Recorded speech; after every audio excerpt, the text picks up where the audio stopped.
Leo ukiangalia Simba Sports Club, unaona moja klabu kubwa nchini Tanzania. Unaona jezi nyekundu, unaona mashabiki wakijaza uwanja, unaona wekundu wa Msimbazi Simba wakicheza ligi ya mabingwa barani Afrika. Lakini je, unajua Simba haikuanza kwa jina la Simba? Kabla ya kuita Simba kulikuwa kuna jina jingine, na kabla ya jina jingine kulikuwa na jina jingine tena, The Queens. Ndiyo, klabu ambayo leo tunaita Simba Sports Club ilianza safari yake mwaka 1936 ikiwa na jina la Queens. Baadaye ikaitwa Sunderland na hatimaye mwaka 1971 ikawa Simba Sports Club. Lakini ni kwa nini majina yalibadilika? Nani alihusika? Kwa nini Sunderland ikawa Simba Sports Club? Na ni kwa namna gani klabu hii kutoka Dar es Salaam iliweza kuwa moja ya klabu yenye nguvu kabisa katika soka la nchini Tanzania na Afrika Mashariki? Leo tunarudi nyuma karibu miaka 90 iliyopita. Hii ndiyo historia ya Simba Sports Club. Ili kuelewa Simba Sports Club ya leo, lazima turudi miaka ya nyuma kidogo. Mwaka 1930. Wakati huo nchi ilikuwa bado inajulikana kwa jina la Tanganyika. Dar es Salaam ilikuwa inakuwa. Soka lilikuwa linaendelea kuenea na vijana wa Afrika walikuwa wakitengeneza timu zao katika mazingira ambayo mchezo huo ulikuwa bado unakuwa. Mwaka 1936, klabu ambayo baadaye ilikuwa Simba Sports Club ilianzishwa. Klabu hiyo mwaka 1936 na inaonyesha kuwa ilianzisha kama Queens, baadaye ikajulikana kama Sunderland kabla ya kubadilishwa na kuwa Simba Sports Club mwaka 1971. Kwa hiyo unaposema Simba Sports Club ilianzishwa mwaka 1936, hiyo ni kweli kabisa kwa historia ya club. Jina la kwanza la Simba Sports Club lilikuwa The Queens. Katika kipindi hicho klabu ilikuwa ikijenga msingi wake katika soka la Dar es Salaam. Haikuwa na mabilioni ya usajili, haikuwa na mitandao ya kijamii, hakukuwa na viwanja vya kisasa kama Benjamin William Mkapa. Kulikuwa kuna wachezaji wa mpira, mipira yenyewe, mashabiki na tamaa ya kushinda. Na kadri klabu ilivyokuwa, jina likabadilika. Club baadaye ikajulikana kwa jina la Sunderland. Hili ndilo jina ambalo mashabiki wa kizazi cha zamani wanalijua vizuri kabisa.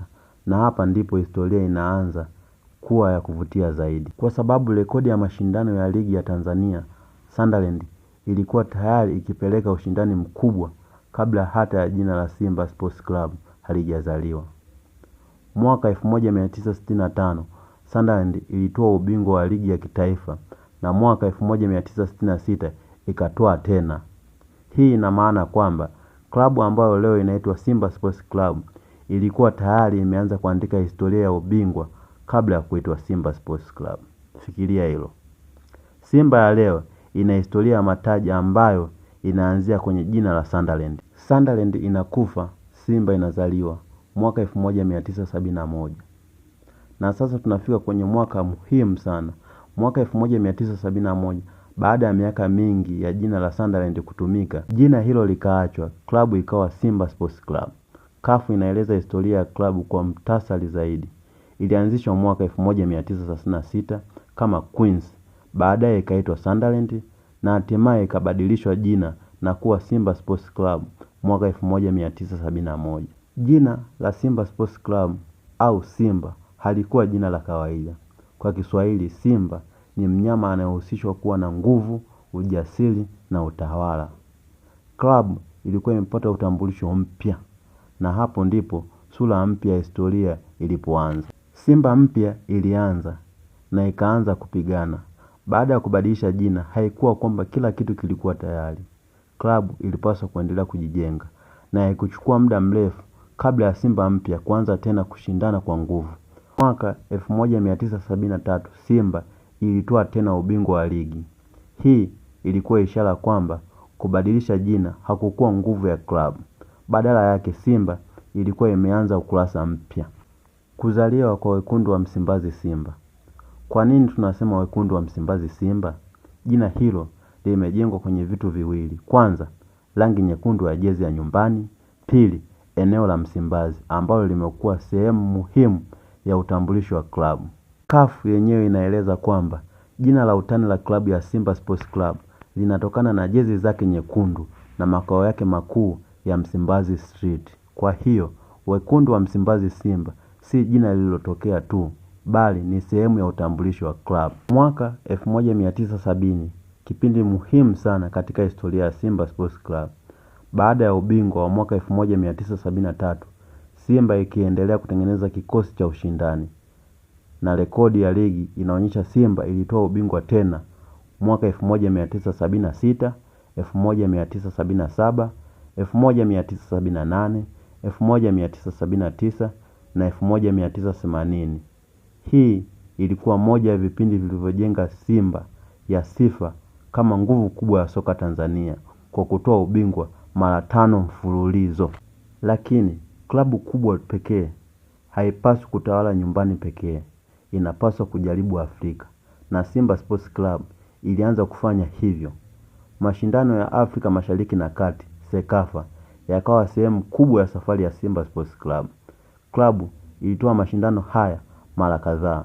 Rekodi zinaonyesha kuwa Simba ilishinda Sekafa Club Championship mara 6 katika miaka mbalimbali, ikiwemo mwaka 1974, mwaka 1991, mwaka 1992, mwaka 1995, mwaka 1996 na mwaka 2002. Hapo Simba haikuwa tena klabu inayojulikana Tanzania pekee.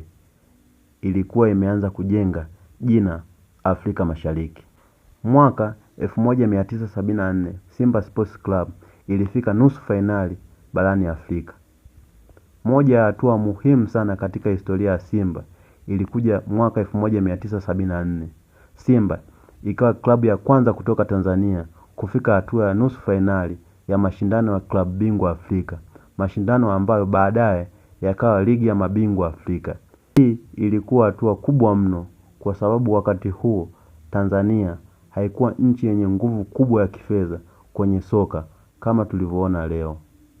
Lakini Simba Sports Club ilikuwa inakutana na vilabu vikubwa vya barani Afrika na ilifika mbali. Sasa tunafika kwenye moja ya stori kali zaidi katika historia ya Simba Sports Club. Mwaka 1979 Simba ilikutana na Mafulala Wanderers ya Zambia. Kwenye mchezo wa kwanza, Simba ikapoteza nyumbani kwa bao 4-0. Kwa mashabiki wengi, mambo yalionekana yamekwisha, lakini kwa Simba Sports Club haikukubali. Mchezo wa marudiano ukafanyika nchini Zambia na Simba ikafanya kitu ambacho hadi leo kinatajwa kama moja ya comeback kubwa katika historia ya soka la Tanzania. Ikashinda kwa ushindi wa bao 5-0. Yaani kutoka 4-0 chini hadi kushinda 5-0. Hii si comeback tu, ila ni comeback ya maajabu baada ya vipindi tofauti vya mafanikio na changamoto. Mwaka 1993 Simba ilifanya historia nyingine kubwa. Iliweza kufika fainali ya CAF Cup. Ilikuwa moja ya hatua kubwa zaidi kwa klabu ya Tanzania kwenye mashindano ya CAF. Simba Sports Club ilicheza dhidi ya Stade Abidjan ya Ivory Coast, lakini safari hiyo pia ikaishia kwenye nafasi ya pili. Hii ndiyo sehemu inayofanya historia ya Simba kuwa ya kuvutia. Club ilikuwa imekaribia sana kupata taji la Afrika, lakini haikufanikiwa kulichukua. Na hili limekuwa moja ya maswali makubwa katika historia yake. Je, Simba itawahi kutoa taji la Afrika? Mwaka 1990 ilikuwa pia muhimu kwenye ligi ya Tanzania. Simba ilitoa ubingwa mwaka 1993, 1994, 1995. Kisha ikarudi tena kwenye kilele mwaka 2001 na kuendelea kupata mataji mengine katika miaka inayofuata. Hii ilikuwa Simba ambayo ilianza kuwa tishio kubwa kwa wapinzani wake wa ndani, na hapo ndipo upinzani na Young Sports Club ukawa mkubwa zaidi. Huwezi kusimulia historia ya Simba bila kuzungumzia Yanga. Simba na Yanga zimekuwa zikijenga historia pamoja. Kila mafanikio ya Simba yalikuwa na kipimo. Kila ubingwa ulikuwa na mpinzani.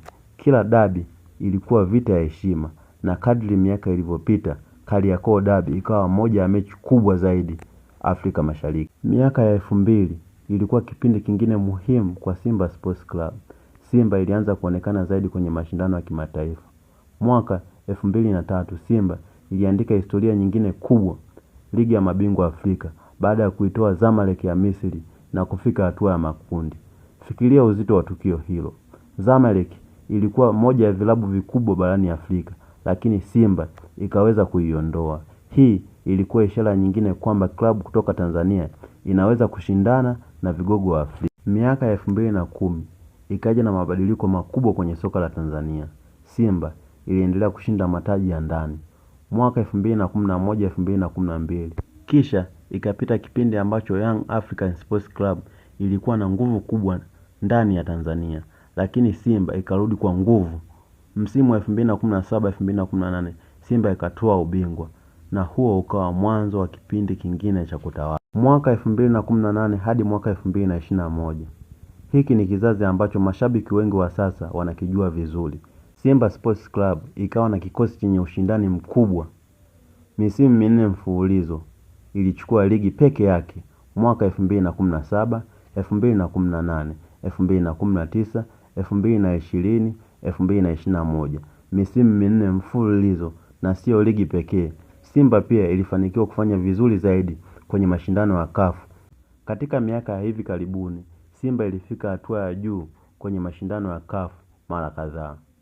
Iliwahi kufika robo finali ya ligi ya mabingwa Afrika katika misimu ya 2018, 2019 na 2020, 2021. Pia ikafika hatua hiyo hiyo kwenye mashindano ya CAF mwaka 2022, 2023. Hii ilikuwa Simba ambayo ilikataa tena kutambulika kama klabu kubwa Tanzania pekee, bali ilitaka kutambulika kama klabu kubwa barani Afrika. Leo Simba ina miundombinu, usimamizi na uwezo wa kifedha ambao ni tofauti sana na ule wa mwaka 1930, lakini msingi wake ni ule ule. Klabu ilianza kama Queens, ikawa Sunderland, ikawa Simba Sports Club, na kila jina liliacha alama yake. Queens ilianza safari, Sunderland ilianza kushinda, Simba ikajenga utawala, na sasa kizazi hichi kimepewa jukumu moja tu, kuandika sura inayofuata, taji kubwa la Afrika. Hili ndilo swali ambalo historia yake bado haijapata jibu. Je, unaamini Simba ya kizazi gani ilikuwa bora zaidi? Simba ya miaka 1970, Simba ya miaka 1990, Simba ya miaka 2000 au Simba ya 2018 hadi 2021? Andika jibu lako kwenye comment, na kama unapenda historia za kweli za soka la Tanzania, subscribe now Anodi Sportsman.